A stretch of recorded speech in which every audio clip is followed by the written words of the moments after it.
Don, the only reason I'm doing this interview is because you're on the X platform and you asked for it. Otherwise, I would not do this interview. So you don't think, do you think that you wouldn't get in trouble or you wouldn't be criticized for these things? I'm or criticized that constantly. I could care less. You recently met with Donald Trump in Florida. What did you guys talk about? I was at a breakfast at a friend's place and Donald Trump came by. That's it. What did you discuss? I don't. Let's just say he did most of the talking. Did he ask you for money? He didn't.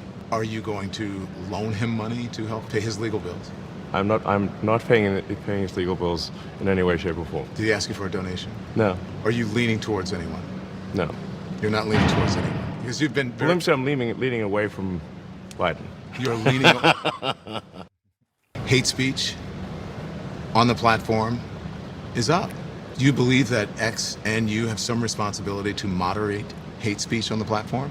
That you wouldn't have to answer these questions from reporters about the Great Replacement Theory as it relates to Democrats? I don't have to answer these questions. The Great Replacement Theory as it relates to Jewish people. Do you think that? I don't have to answer questions from reporters. Don, the only reason I'm doing this interview is because you're on the X platform and you asked for it. Otherwise, I would not do this interview. So you don't think? Do you think that you wouldn't get in trouble or you wouldn't be criticized for these things? I'm criticized constantly. I could care less. You talk about your ketamine use and depression. You also have said, and the reason I should say, the reason I mentioned the ketamine prescription on the X platform was because I thought maybe this is something that could help other people. That's why I mentioned it. Obviously, I'm not a doctor, but I would say if someone has depression issues, they should consider talking to their doctor about ketamine instead of SSRIs.